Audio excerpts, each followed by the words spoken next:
Hi, everyone, and welcome to the next episode of Welln'ish. I'm super excited, as always, about our guest today. Today, Melanie Vandersluis is joining us. Melanie is a Montrealer. She's a content creator and a photographer who has built an audience of over 150,000 people on Instagram. So I'm very excited to have you here today to talk about social media and mental health and just kind of what the wellness world tells us in that domain and how she handles it and essentially how she built up her career. So welcome, Mel. Thank you so much for having me. I'm so excited. Oh, I'm so excited. So my first question is, how did you fall into the world of content creation? So back in the day, when Instagram kind of just started, I had no idea what content creation even was. It wasn't until my cousin who started a content creation photography business. She was the one who, she kind of introduced me to that world, and she was working with all kinds of different brands to kind of like build up their content for social media. And so we would, I think the first trip we ever did together was to the Exumas, and she was like, "Do you want to come with me?" And I was like, "Yeah, of course. That sounds great." And so we spent, I think, 5 to 7 days just, shooting all kinds of photography every day. And it was really my first taste of what content creation looked like. And I loved it. So I came home and I started reaching out to brands that I really loved in order to create content for them. So that's kind of how it started. So interesting. So you started by reaching out to brands, and then with your photography background, you're able to go places and shoot things. Yeah, I have been into creating content for years, like long before I even knew what it was. Because creating content is really about creating photos and videos. If you're doing it for brands, it looks a little bit different. But I was documenting my life and my travels long before I got into it for business. Okay, yeah. Cool. So we kind of just touched on it, but what did the evolution look like? So you started reaching out to brands, and then how did things snowball after that? So I graduated university. I had to think of a timeline because I'm terrible with dates, but I'm pretty confident I graduated university in 2012. And I was really tired of school. I am not a school person. I would rather learn hands-on. So after that, I was like, you know what? I need to get out of here. I need a different environment, different scenery. And so I did my first ever solo trip, and that was to Israel, France, and Greece. And so I think that was about 3 weeks.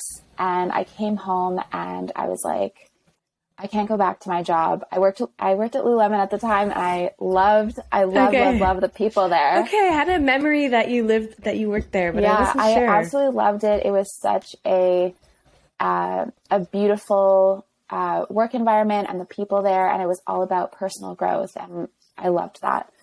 But for me, I would just have these mini meltdowns every 3 to 6 months, and I was like, what am I doing with my life? And I wanted to change so many things, but it's not my company. So I was like, I think I just need to go out on my own and figure something out. So I actually started a bracelet company, and that took off pretty quickly. And I was doing all the content for that. So what was the name of that company? Melanie Audrey. This. Yeah. Yes. Okay. Yes, I remember. So I loved it. And I named a lot of the bracelets after the people that I had met on my trip. Met on travel. So that was amazing. And it's still something that's kind of on the back burner. I never actually had the heart to let it go. But yeah, so I started doing that, and I was creating all the content for that. So I was doing all of the photography for the website, and then all the lifestyle photography for social media. And so that was kind of the large step into that area. And then I went into a content trip for more of the lifestyle stuff with my cousin. And once I came back and started contacting brands, that's when it really started to take off. And I didn't know that paid travel or making a living off of travel was even possible until I was, really consistent with posting, and I started seeing a lot of growth on the account. And then all of a sudden I would just get these emails every once in a while. Hey, we have this hotel here, please come visit us, come stay for free for a few days. And then some jobs would come in where it was like, we're doing more of a video production, and not only will we cover your costs, but we will also pay you for your time. And I was mind blown. Wow. Yeah. The dream. Yeah. That sounds really cool. Like, that's what I thought that it would be like just people reaching out to you so much and paying for you to be there. I never knew that they would actually pay you to be there. I thought it was just like, come for a free trip. Like a lot of it is that's like awesome. That. A lot of it is, we're happy to have you stay, but there's no money involved. And then, it depends. Some trips, hotels are like, we need stuff for Facebook ads, and we need things for, a million other things.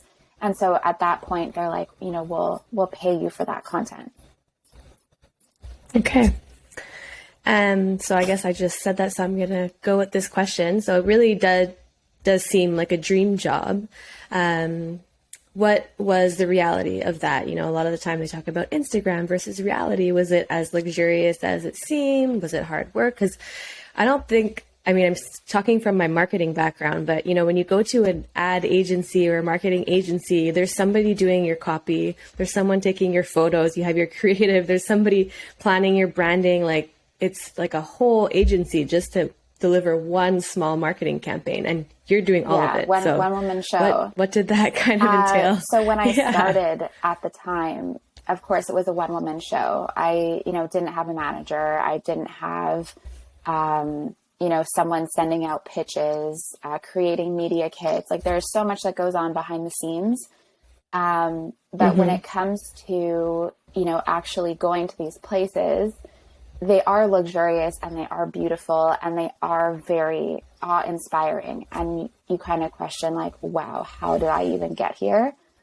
But there is a lot that goes on behind the scenes apart from what I mentioned before. You want to make sure that the content performs, because you're there to, promote the resort or the hotel. And, it depends a lot on the following that you have, and it's not so much like that anymore. But back in the day, it was a lot of, we only work with people who have, 500,000 followers. Because, they see the vanity metrics, and they're like, okay, well, she has 500,000 followers. Great. We'll work with her. But that at the time, if you worked with someone who had 3,000 followers and had amazing content, they still wouldn't work with you because you didn't have that following. Now it's a little bit of the reverse. You can have 3,000 followers and still get those jobs because you are super talented and you are exactly what the brand needs. Interesting. So but there's definitely a lot behind the scenes that, like most jobs, social media is like the 1% of everything. So. Right. Okay. Were you ever lonely, or were you able to make friends while you were there, or bring a team with you, or how does that work? I often me and Lisa, so my best friend Lisa, we both started pretty much at the same time. And so we kind of grew our businesses together. So we always kind of had each other. And then we also had other people in the industry that we were able to either meet there or take with us on a trip. It's so easy to meet other content creators wherever you go. Everyone is just a really nice, beautiful community, and it's so nice to meet friends all over the world. So I really appreciate that about social media. That's so special that you got to do that with one of your best friends. The loneliness does kick in no matter where or who you're with. I definitely had it a few times, and I realized that I did have a threshold at one point. I was like, okay, I can do 2 weeks away doing what we're doing. And we were kind of hotel hopping a lot of the times. So that was a lot for me. It was like unpack, pack, living out of a suitcase. That was really not my forte. Yes. And so, if I can just be somewhere for a month, be in an Airbnb, we're all good. But when I'm working and constantly moving around, I realize I have that 2-week threshold. Okay. Interesting. So you were able to kind of learn and set some boundaries. Boundaries. We like boundaries. I love that. So what did your life look like when the pandemic hit? What was the before and after? How did it change? How did you cope? How did you pivot? Yeah, big conversation. Oh my gosh. Pre-pandemic, I was traveling once or twice a month. And so I was gone pretty much 2 weeks of the month. So I was traveling about 50% of the year. Wow. And that was incredible. Wow. But I also felt this calling to be home more often. And I was way too scared to do it because I felt like, okay, well, this is my job. I have to do this. Like, I can't just be home for multiple months. That's not what I do. And so I was too scared to pivot at that time. And then during the pandemic, I had no choice. And so that was, I think at the beginning, it was really fun for me because I got to see what it was like to be home and to have that home life. And my partner, Mike, and I had just bought a condo. And so I was just having the time of my life, decorating and just, being a homebody.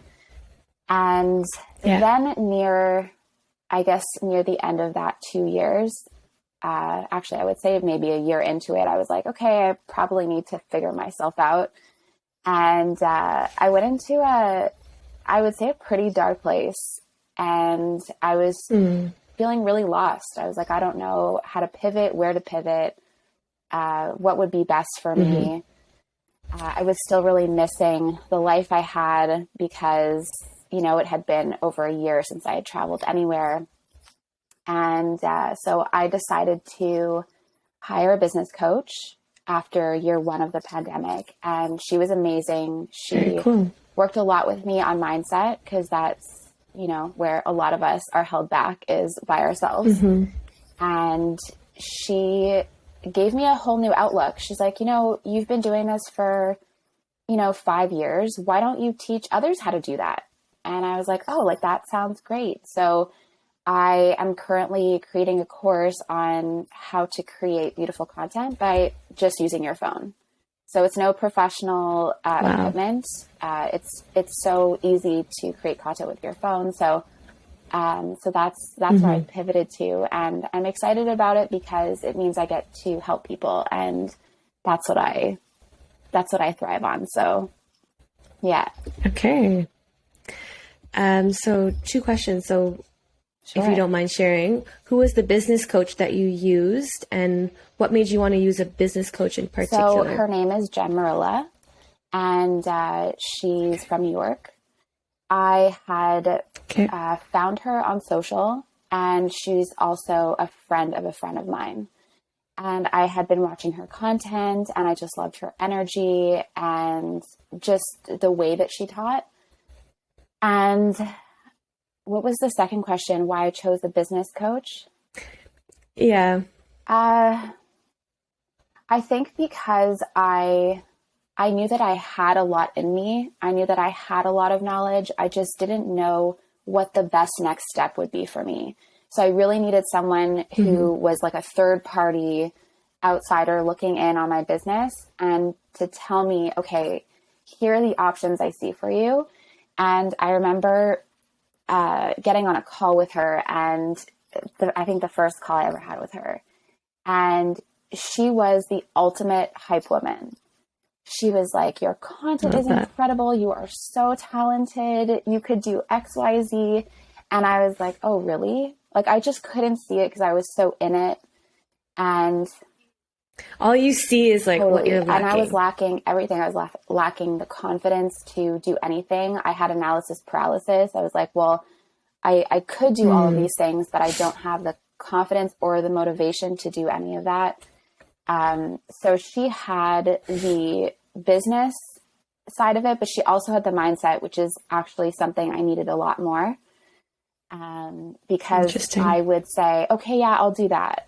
And then would never actually do it. And so she's like, well, like, where's your head at? What are you thinking? And I'm like, well, I'm not good enough to make this. Like, who's going to want to buy a course from me? And so she's like, what are you talking about? Like, you have 5 years worth of this kind of knowledge, and what gift to put it out to the world for people to learn and create their own content. So that was a big moment for me. And so we did that for 6 months, and then I joined another program of hers, and it's really changed my life over the last year. So I don't know where I would be without it, and I'm really happy that I invested in one. Okay. But yeah.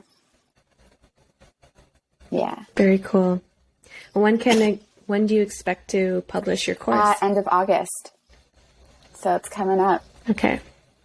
I know. Oh my gosh, this is so exciting. Thank you. Well, congrats. So one question that I love to ask creative people is, what do you do in your life to like harbor that creativity? Because like with some people that I've talked with, you know, that creativity comes in downtime when they're not like, well, you're an entrepreneur also, you know, when they're not constantly thinking and analyzing. So how do you keep your creativity going? I've realized that all of my creativity comes when I'm not on Instagram. When I'm on Instagram and I'm scrolling through, I can see other people's creative minds working, and then that will kind of trigger an idea. Mm-hmm. But when I'm really creating out of nothing, it's really when I'm out there living my life and doing activities mm-hmm. and, you know, trying new things where I get really, really inspired. And that was something I learned out of the pandemic, which I'm super grateful for, because I was really on my phone all the time. And and actually one of my really good friends asked me, she's like, so what do you do for fun? What are your hobbies? And I just kind of looked at her really blankly, and I said, I have no idea. I don't think I have any hobbies. I mean, does photography count? And she's like, well, not really, because it's part of your job. You know, you do it as your job. Do you do it for fun too? Mm-hmm. And I was like, oh, I can't remember the last time I did that for, you know, fun. And so I would go on these like solo photography dates where I would just take myself out and, you know, go shoot solo. And that was super fun. But then I also realized, you know, having hobbies is fun. You know, go take up kayaking mm-hmm. or try juggling, you know, just try out different things to reconnect with yourself and see what you like, see what you don't like.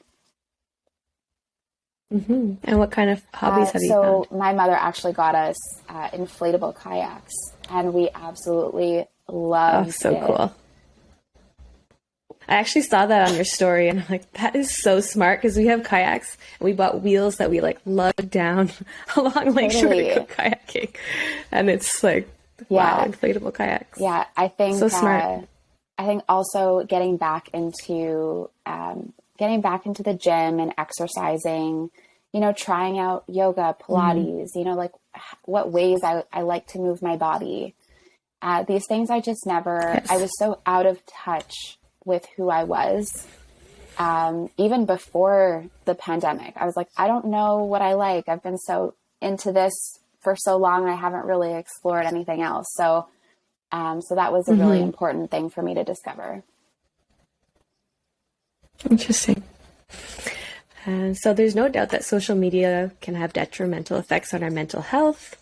I was curious if you've ever felt those effects and how you've handled them, how you protect yourself from them. I think one that I really experienced during the pandemic was definitely depression, anxiety, and comparison.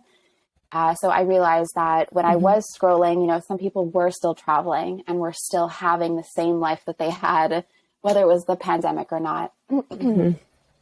And that comparison really got to me at one point. And I realized the only way to kind of stop that cycle was to immediately get off. And when I would get off the app, I would just kind of put my phone in a room and then I would walk away from it and just kind of decompress and just sit with my feelings for a second and then go on to something else. Like just focus and stay in my lane. Because I think the second you start comparing, number one, it doesn't make any sense because what you're seeing is the 1% of somebody's life.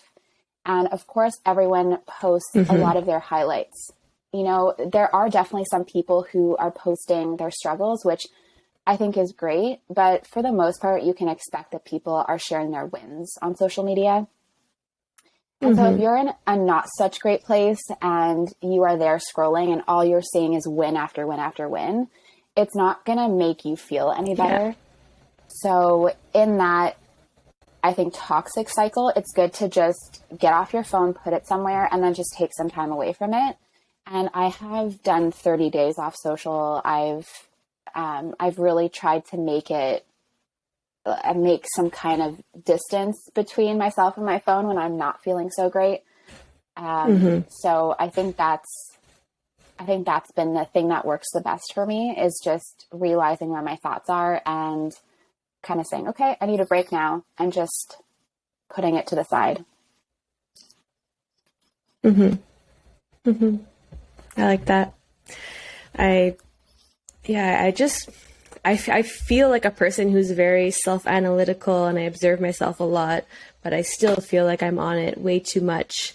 And especially as a business person, it's like I've been trying to build up my social media.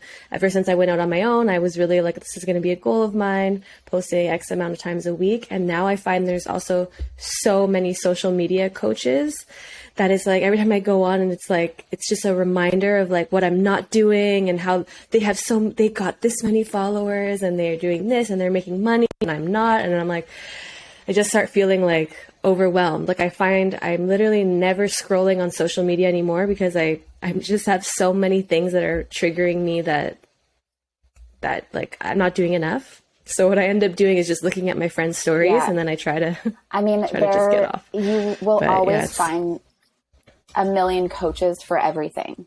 And the funny thing is they're not all the same. They're all kind of telling you to do something different. But they're just telling you what's worked for them. But you can post consistently 3 times a week and still get great results.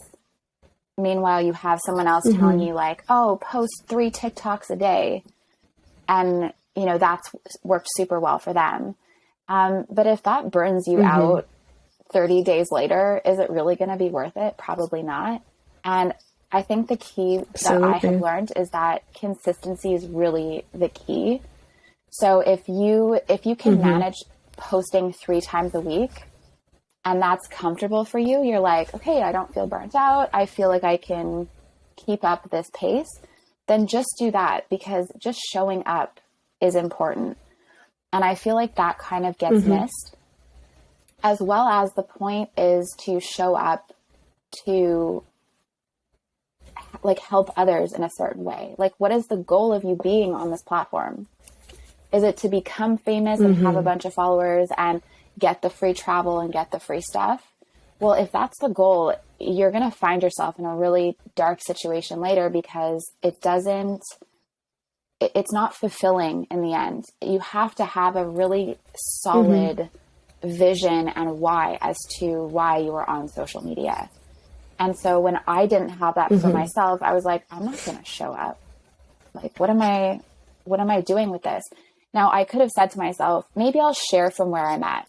Maybe it's like I'm discovering myself, and maybe I think of a series saying, you know, I'm trying out different hobbies for the next 30 days. And it's like, I'm going to try out 30 different hobbies. Okay, well, great. There's a purpose to that. And maybe that will actually help other people in a similar situation. But I've stumbled on so many people who are getting into the industry because it doesn't really have a purpose. And I think that long-term is really hard to sustain. For you as an osteopath, you are giving people, you're giving people information, like you're giving them an education, And that is reason enough for them to want to continue following you because you're giving them valuable content. And then to also like want to reach out to you to actually work with you. So there's like a balance there, right? Like you're offering free value, but then you're also gaining clients in return because now they trust you. They're like, wow, she's giving all of this free info. She knows what she's talking about. She's an expert in her field. Like, I want to work with her.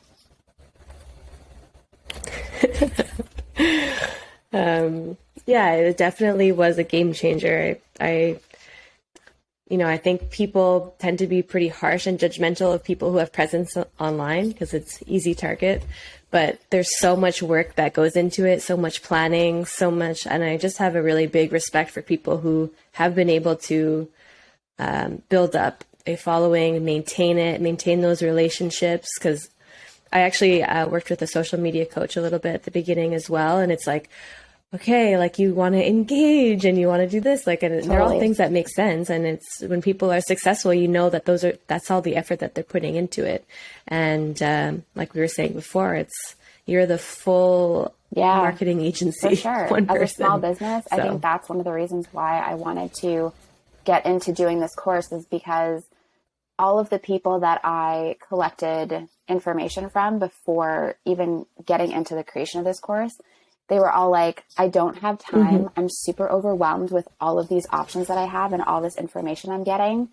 And I just want to create content that's easy and that delivers valuable information. That's it. And I was like, well, like that's a lot easier than we make it out to be. So yeah.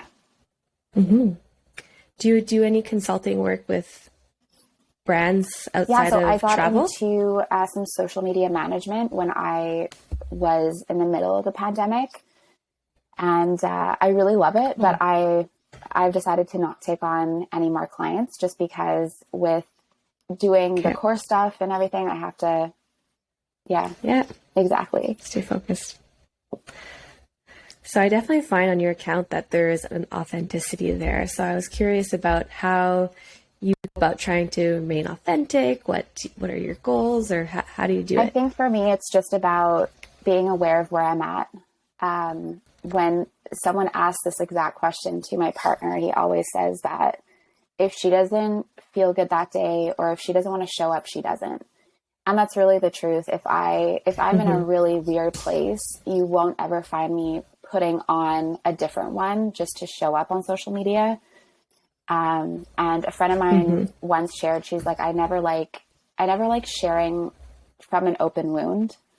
And I felt like that was really the perfect way to explain it. I'm happy to come back on social and be like, this is what I'm dealing with. Or if I had a bad day and it was just a one-time occurrence, then like, I'm not going to bring that up. You know, everyone has bad days. But if I'm going through something and it's like, I need some space or I need some time away from this app, then I'm happy to share that when I feel like I'm in a good place to share that. I think some people are really good with just showing up with their emotions, and I'm extremely sensitive. So I like to just follow my gut and follow my emotions. So if I'm just feeling extra emotional that day, I'm like, you know what, I'm going to take a minute to myself, and I'm going to come back when I feel ready. Yeah. And I mean, as you mentioned, you have a very analytical mind, and I'm that way as well. So it's like, I wouldn't want to post anything until I understood it completely. I don't know if you feel that way, but it's like, I need to like figure this out completely rationally, where this came from, where it's going, what it was, why it's okay. All those questions need to be answered. And I think that comes down to being like, that's how introverts process, whereas extroverts, they like to process out loud and in a collaborative way. And I don't know, I think it's just important for people to remember, because people can easily criticize, oh, they're not authentic, they don't share the bad sides. And it's like, well, no, they're just protecting their own mental health, and they process in different ways. And some people are more comfortable processing with out loud with help from others. I think, so on that note, I think something that I could have done better in that darker time is maybe just shared more of the process of how I got myself out of it. And so what I'm realizing is that you don't have to share from an open wound. You don't have to get on there and, you know, tell everyone what your traumas are, what you're dealing with. But I think that sharing what works for you or what you're doing can be really helpful for people. So if I got on and said, you know, I'm going to take a week off of social media and see how I feel, that's definitely triggering in a good way for some people to be like, I'm also not feeling super great. Maybe I'll also take a week off. You know, if she's giving me permission to do it, then I'm going to do it as well. And I see that now as I'm sharing more of my health journey and getting back into the gym and such. I realize a lot of people are reaching out and saying, you know what, you've actually really motivated me through your story of how, you know, like you were an athlete for 10 years. And then after that, you were just kind of like, I'm letting myself go, to now coming back to it and what that looks like. So I think there's like a happy balance there, but I think most importantly is your own well-being. So if you need time off and you just can't even think about sharing, then just take the time off. You know, it's not important. Like, you are the most important person. That's so interesting what you said about being an athlete. And I've talked about this on other episodes, but my life was being an athlete. And then that ended when I was 19, and you're thrown into university where you have 1 3-hour class a day and people are partying like crazy. And I had such an identity crisis and felt so lost.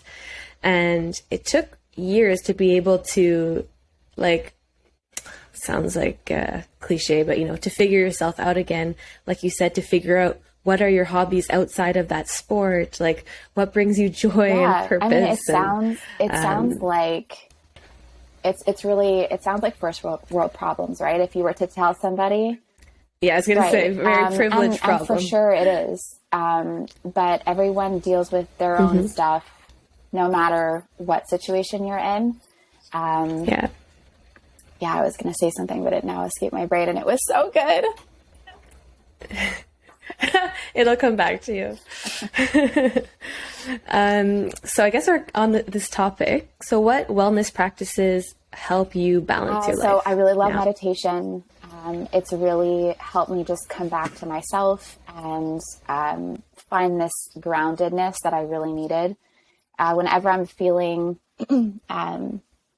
really overwhelmed or just overly emotional, I like to just come back to a few really centering breaths. I think it helps a lot, especially when I'm trying to make decisions. I recently got into weight training and also walking 10,000 steps a day, which has been really life-changing for me. I went from having no motivation and no energy to having so much energy and so much motivation. And that was a huge lesson for me in realizing that if you're taking really good care of yourself and you are just doing the things that make you feel good, you can do so many bigger things than what you could do before. And a great example is when I was in the middle of doing this course over a year ago, because that's when I started getting into it, I realized I had no energy, no motivation to do it. Because when you look at what is required of you to make a course, you're like, absolutely not. But absolutely yes, but no at the same time. So I would get really into analysis paralysis, and I was like, oh my God, I have a list of 100 things to do, and this is like way too overwhelming. Forget it. Then I started doing these 10,000 steps a day, and I was like, I'm feeling really good. You know, like, let's do stuff. And so I would get to, writing some things and getting back into the course and just doing little things here and there. And I was like, okay, I'm excited, and then all of a sudden 10,000 steps wasn't challenging enough. And so I was like, let me get into weights. I'm feeling really curious about this. And then doing these, lifting heavy weights in the gym just makes you feel like a superwoman, and you're like, I can do like way harder things. And so then I like get back to my computer and I'm like, let's do this. Let's do module 1. And so I never realized how important moving my body and having that was important to me. So, I recently did a podcast with a psychologist, and she was also an athlete, and we were talking about how we both feel so powerful.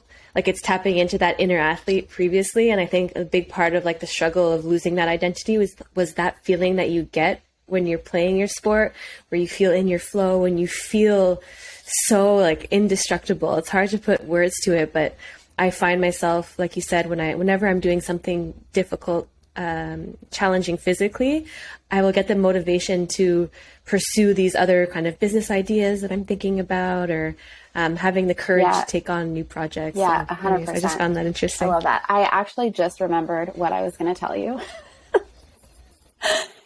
Okay, yes. I never realized how much life in general is just about, and this is going to sound kind of morbid, but it's a constant death of not self, but just like where you are in life. Like you are not where you were 10 years ago. And so when I stopped being an athlete, it's like I was mourning that death of what that life was. And I realized I did the same in the pandemic, where I was mourning this death of, you know, this creator who was traveling 50% of the year. And so change is hard. I mean, I love change, but big change like that, like big life changes, are really hard for me. But when I think about all the changes that I've previously done, I'm like, okay, well, this is just another chapter. It's just, I'm turning the page onto something different. And so that's really how I have felt with being an athlete and, you know, being a content creator and a travel content creator. Yeah.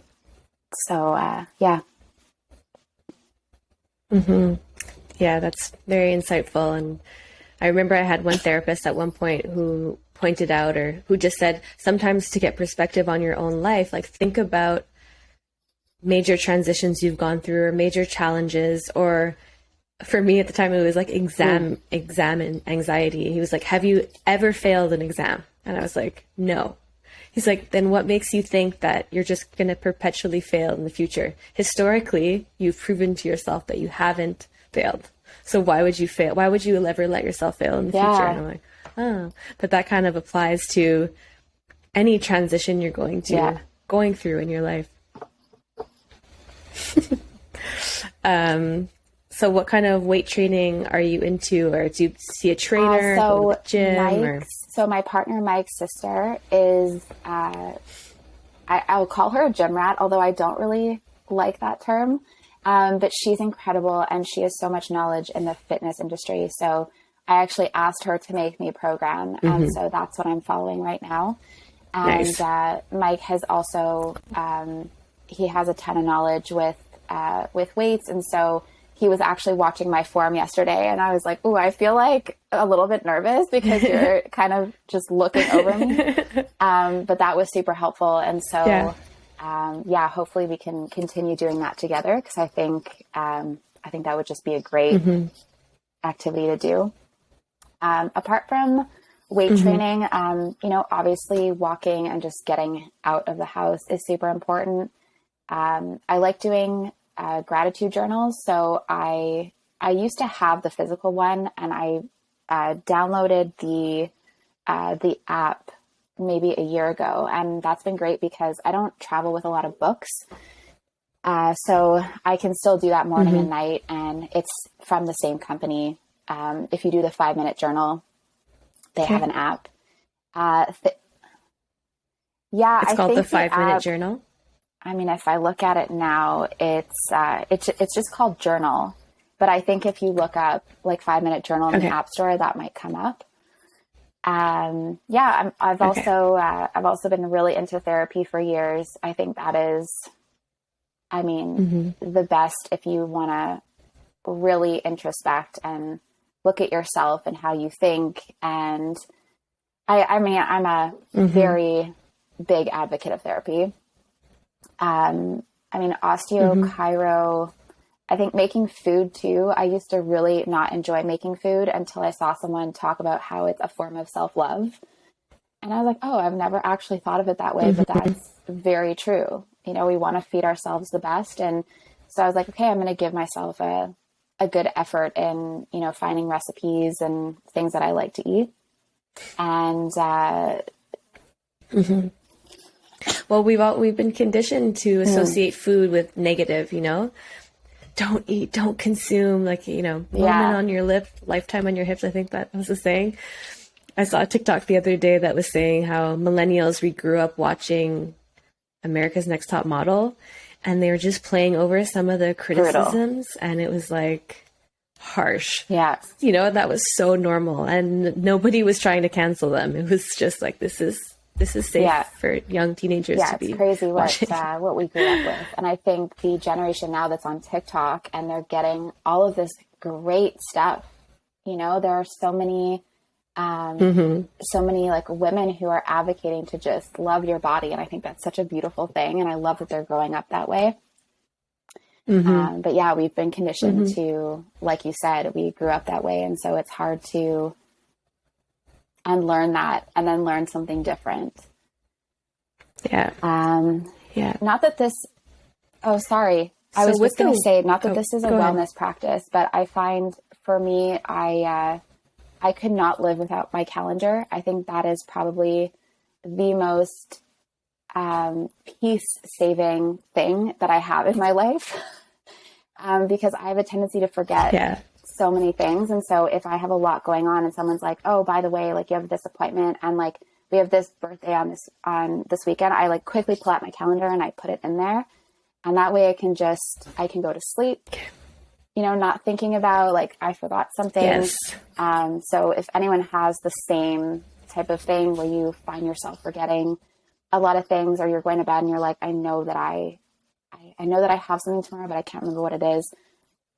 Take up a calendar, whether it's Google or just the iPhone calendar works. Yeah. Yeah. I could not agree more with the calendar, and then also just a list, because sometimes I'll just start spiraling, thinking of all the things that I want to do, especially when I open my own business.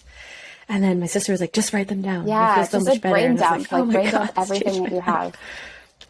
Yeah. Yeah. So the whole concept of this podcast is that, you know, there's so many messages of like wellness things that we should be doing in our life. So what is your barometer if something is working for you? How do you go about deciding like, meditation works for me, or weight training, I'm enjoying it, so that's why I keep doing it? What's kind of the way that you, because sometimes it's hard not to feel like guilt associated if you're giving things up. So how do you go about really feeling like this is just something that's good for me? More of an internal conversation. And for me, I can see someone weight training online and be like, oh, that's super cool, let me do that. Or someone who's taken up horseback riding and talks about the benefits of that. And I'm a super curious person. So I would, you know, call up the first horse riding local thing in the area and be like, when's the next time I can come here? You know? So I think for me, I don't mind trying anything once as well. I mean, obviously with limits, but I don't mind trying anything once. And so if I try it and I'm like, you know what, that was a lot of fun, and I feel good, then that is a good measure for me that it's a good activity. If I don't stay consistent with it, then I know that it's not something that I want on a consistent basis. It's just something that I enjoy trying, and, you know, maybe I'll try it again someday. Perfect example of this is I tried kite surfing. Mike and I had this activity in Turks and Caicos. Beautiful picture, like the clearest water, and we had a great instructor. And she was like, okay, this is how you do it. If you pull towards you, you're going to go flying. And I was like, great. And what do? I pull towards me. So I go flying and I like come down with a vengeance. I like lose the bottom of my bikini. And I was like, you know what? This is not the activity for me. And so Mike was like, so would you try it again? And I'm like, definitely not. I think I could live without that one. So that's a no for me.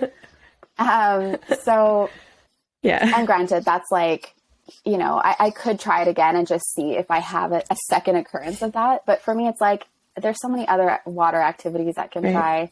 That's fine. But I think that's my barometer, is just trying things out and seeing how I feel about them. And then being like, yeah, that's great, or nah, like not my thing. Yeah. Well, that's great that you can just easily let go. And I think that's what a lot of people struggle with. So it's good to hear that. So what would you like to see more of in social media? I think less hustle culture. I think when I was first on Instagram, it was a lot of, you know, the Gary Vee talk, you know, like go, go, go, you know, you're young, you have energy, you have motivation, like go out and do it. And I'm like, okay, I'm going to go out and do it. And I burnt out so quick. And I wish, I mean, in hindsight, that I would have listened to more people that were like, you can slow down, you know, like slow down is also a good thing.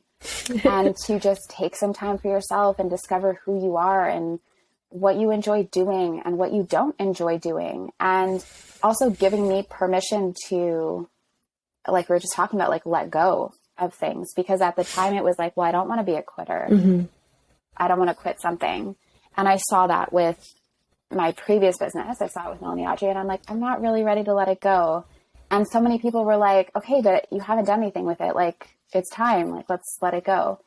And for me, it was like, no, like I'm making a decision and I'm just not ready for that. So I'm saying no. And learning to say no is probably the best lesson you could learn in life. Because in the end, it's your life. And if you keep saying yes to things that you don't actually want to do, then you're going to find yourself in a really weird place. So, yeah, I think less hustle culture, more just like learning and connecting with yourself. Yeah, more about what hobbies you're taking up, and just more like regular life. You know, like I find every time I ask my audience, hey, so I'm feeling a little weird these days, I'm not really sure what type of content I should be creating, they always come back to just show us what everyday life looks like. Like, we would watch that. And I'm noticing it's not just me. I think a lot of other influencers are asking the same things, like, tell me what you want to see. And they're like, anything you show us is great.